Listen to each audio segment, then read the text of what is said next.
থাকা হয়নি, এর জন্য একটু করতে পারিনি। একদম টানা একদিনও ছিল না? স্যার আমার নিজেরও জ্বর ছিল। আচ্ছা হ্যাঁ, এটা বলো যে স্যার আমি অসুস্থ ছিলাম। আচ্ছা ঠিক আছে, দেখো কিন্তু করতে হবে, হ্যাঁ এখন থেকে যদি সিনসিয়ার না হও পরে কিন্তু অনেক বেশি প্রেসার হয়ে যাবে। স্যার আমি এটা করে ফেলবো আজকের মধ্যেই।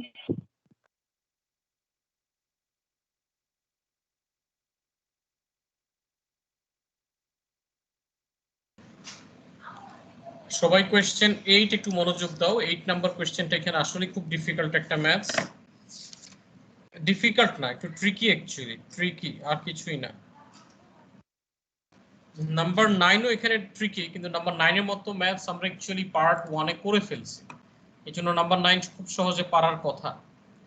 10 নাম্বারটা অনেক লেন্দি, ডিফিকাল্ট না। 11 নাম্বারটা সহজ, 12 নাম্বারটাও সহজ, 13টা আবার একটু ট্রিকি।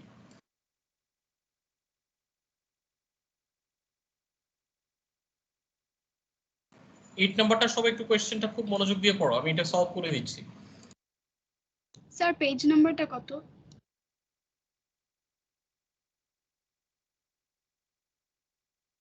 স্যার আপনি মিউটেড।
আচ্ছা ফার্স্টে তাহলে কোয়েশ্চেন 8 একটু দেখো, হ্যাঁ কোয়েশ্চেন 8।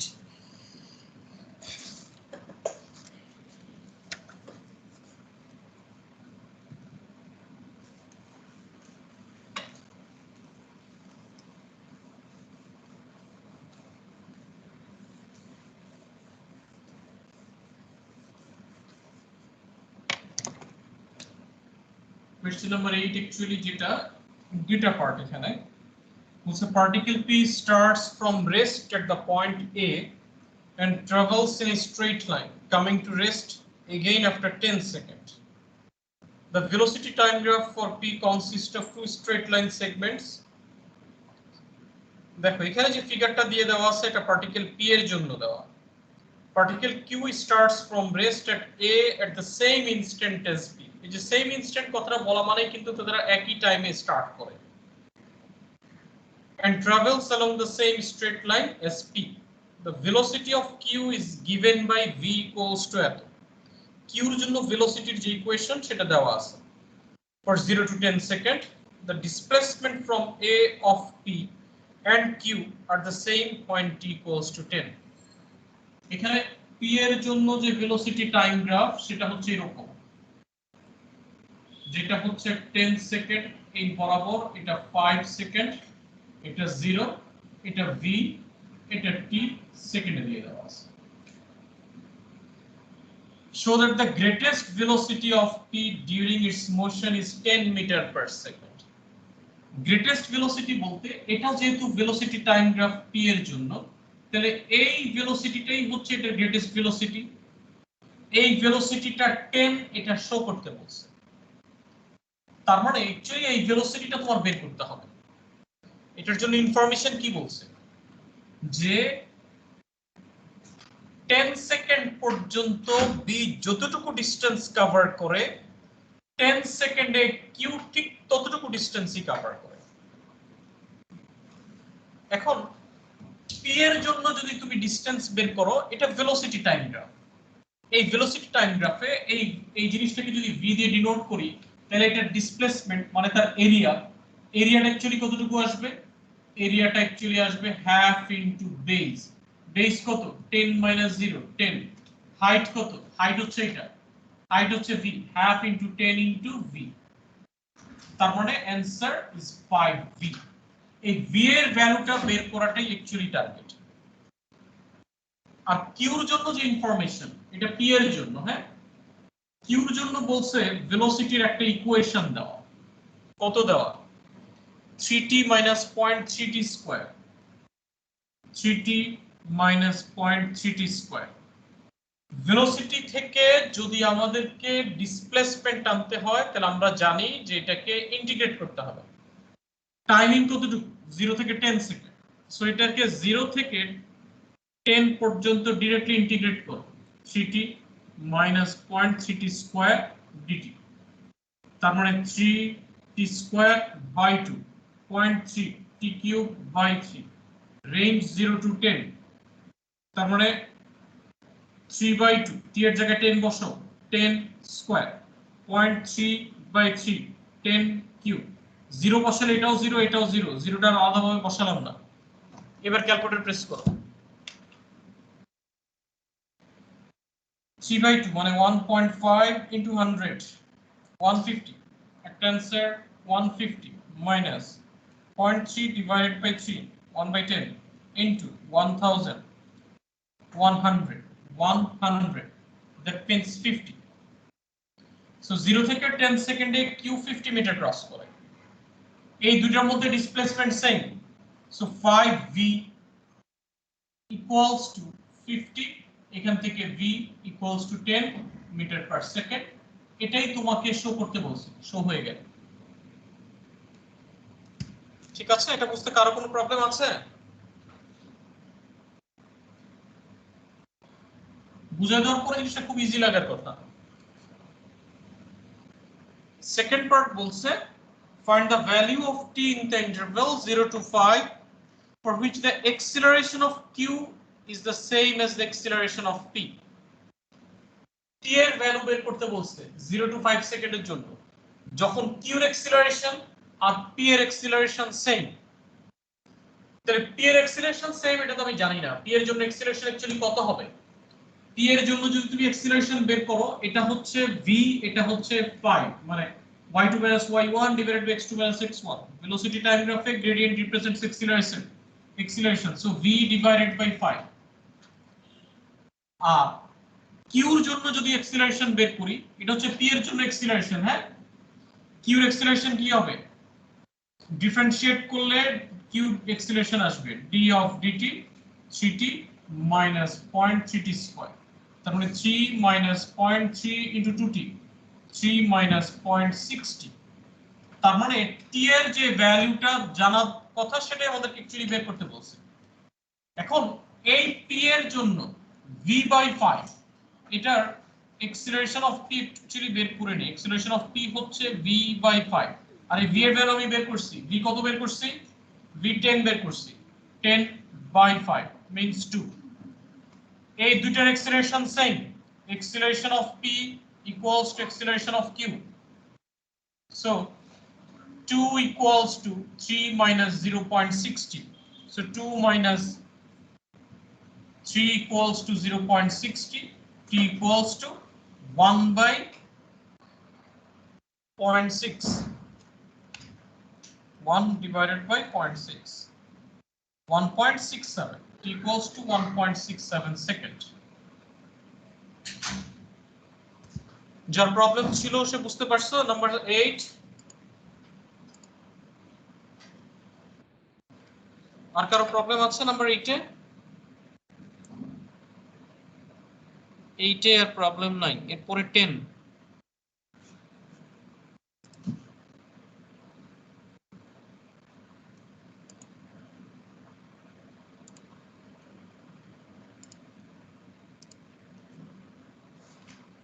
তার মানে 9 নাম্বার সবাই পারছো, তাই তো? Good, very good.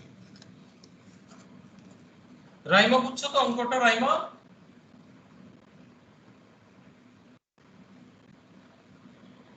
স্যার মোটামুটি।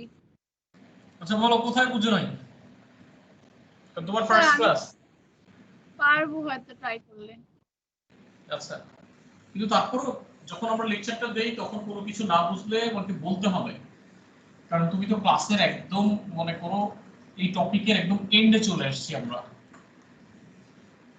আগের ভিডিওগুলো দেখলে আস্তে আস্তে বুঝবা। তাও আজকে সলভ করা হচ্ছে সবচেয়ে ডিফিকাল্ট ম্যাথস গুলো। তোমার শুধু এতটুকু ইনফরমেশন বলে দেই, যখন কোনো একটা কোয়েশ্চেনে ইকুয়েশন দেওয়া থাকবে যে ভেলোসিটি বা অ্যাক্সিলারেশন বা ডিসপ্লেসমেন্টের ইকুয়েশন টাইমের রেসপেক্টে, দেন আমরা ও লেভেলসে কাইনেমেটিক্সে যে ফর্মুলাগুলো শিখছি সেই ফর্মুলাগুলো এখানে সব কাজে লাগবে। কি ফর্মুলা শিখছি ও লেভেলসে মনে আছে? ডিসপ্লেসমেন্টকে ডিফারেন্সিয়েট করলে ভেলোসিটি, ভেলোসিটিকে ডিফারেন্সিয়েট করলে অ্যাক্সিলারেশন, আবার অপোজিট অ্যাক্সিলারেশনকে ইন্টিগ্রেট করলে ভেলোসিটি, ভেলোসিটিকে ইন্টিগ্রেট করলে ডিসপ্লেসমেন্ট। আর কোন কোশ্চেনে যখন বলে দেয় কনস্ট্যান্ট অ্যাক্সিলারেশন মুভ করে, তখন তোমার যদি ফিজিক্স থেকে থাকে তুমি দেখবা কিছু ইকুয়েশন আছে v = u + at, ac = t + half at square, v square = u square plus 2as, ac = half into u plus v into t। হ্যাঁ, এই টাইপের যে ইকুয়েশন এগুলোকে বলে সুভেট ইকুয়েশন। কোন কোশ্চেনে কনস্ট্যান্ট অ্যাক্সিলারেশন কথা বলে দিলে সুভেট ইকুয়েশন ইউজ করা যাবে। আচ্ছা 10 নম্বর কোশ্চেনটা একটু দেখো, কোথাও না বুঝলে ইনস্ট্যান্ট কোশ্চেন করবা।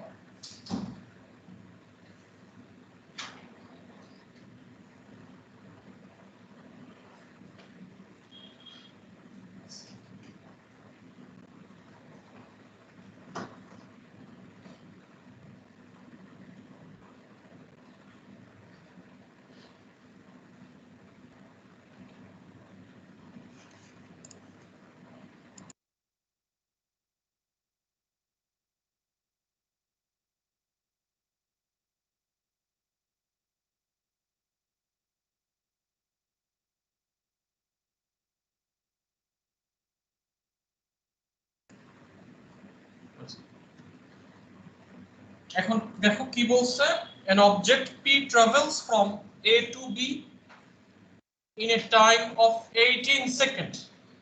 হ্যাঁ, তারপরে the diagram shows the graph of v against t, where v meter per second is the velocity of p at time t seconds after leaving a. The graph consists of straight line segments for the interval 0 to 10 and 30 to 80.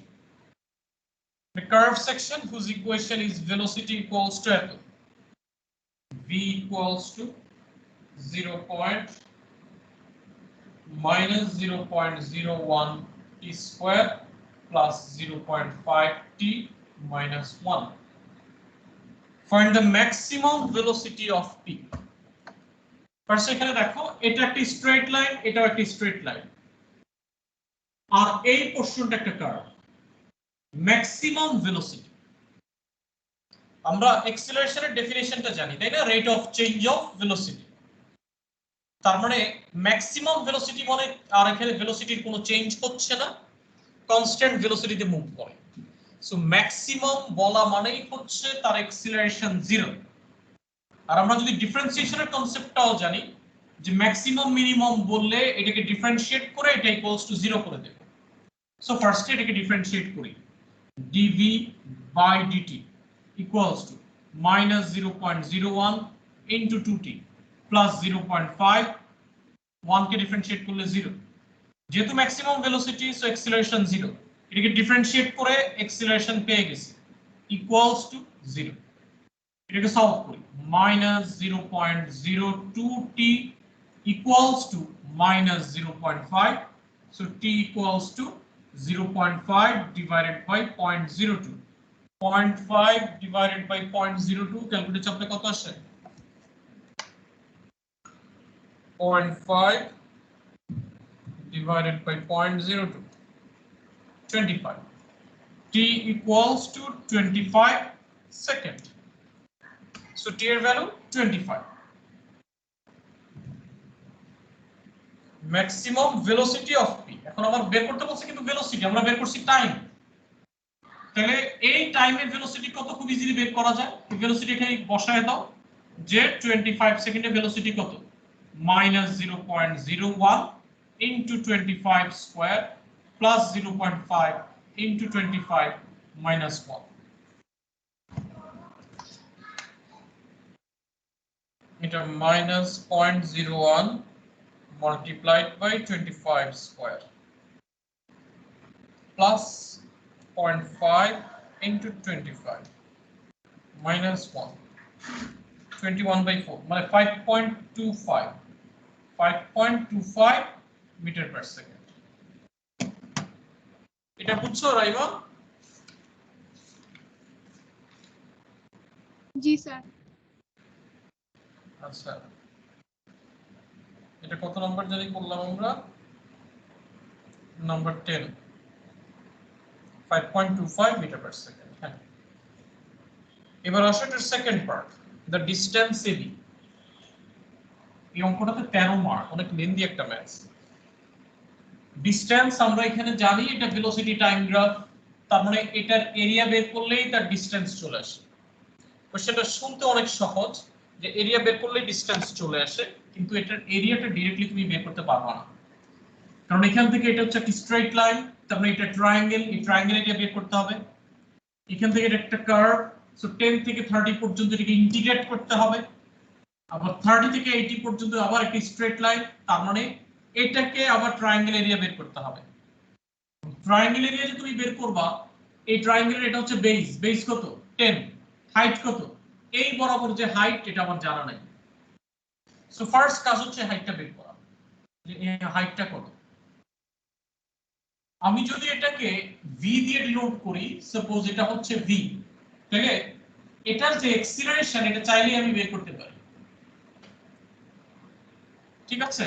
এটার এক্সিলারেশনটা হচ্ছে v/10, আর এক্সিলারেশনের equation আমি জানি। এই পয়েন্টে গিয়ে এটার acceleration বা এটার ভেলোসিটি চাইলেই আমি বের করতে পারি, এক্সিলারেশন দরকার নেই। এই পয়েন্টে গিয়ে দেখো, এই যে এই পয়েন্টে 10 সেকেন্ডে গিয়ে এটার ভেলোসিটি বের করা যাবে কি করে, কারণ এখান থেকে যে কার্ভের ইকুয়েশন সেটা আমি জানি। সো এই কার্ভের ইকুয়েশনে যদি t এর ভ্যালু 10 বসাই, তাহলে এই বরাবর v এর যে ভ্যালু সেটা চলে আসে। সো v10 সেকেন্ডে কতটুকু বের করে নিই, -0.01 into 10 square plus 0.5 into 10 minus 1। তাহলে এবার একটু ক্যালকুলেটর প্রেস করি। -0.01 multiplied by 100 minus 1 plus 0.5 into 10 minus 1, এটা হচ্ছে গিয়ে 3। 10 সেকেন্ডে গিয়ে এই ভ্যালুটা 3। সো 0 থেকে 10 সেকেন্ড পর্যন্ত, 0 থেকে 10 পর্যন্ত এরিয়া কত, হাফ ইনটু বেস, বেস হচ্ছে 10, হাইট হচ্ছে 3, 5 into 3 15 মিটার। ওকে, তাহলে একটু পর্যন্ত 15 বের করে ফেলছি।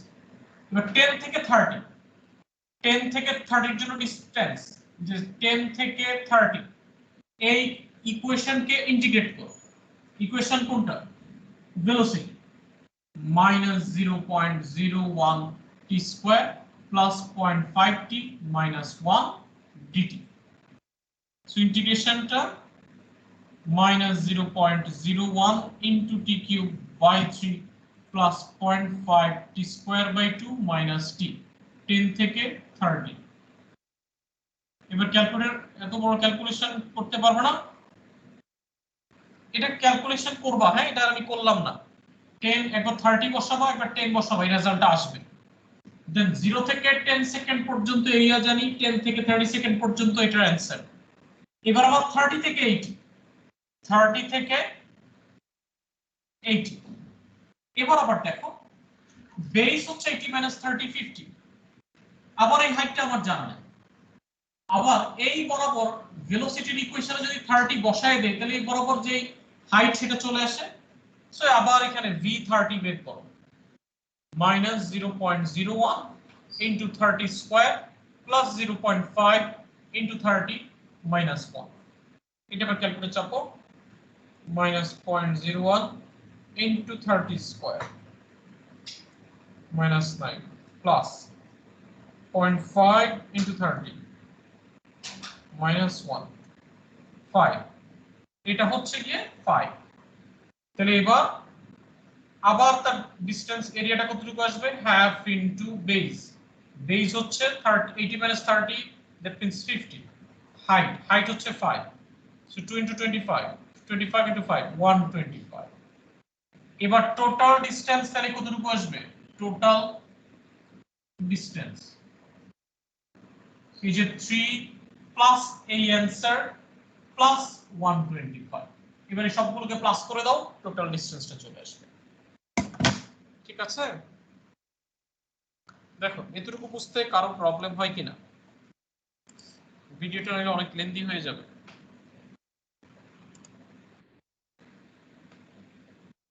এটা বুঝতে কারো প্রবলেম হলে বলো আমি আবার রিপিট করব কারো প্রবলেম আছে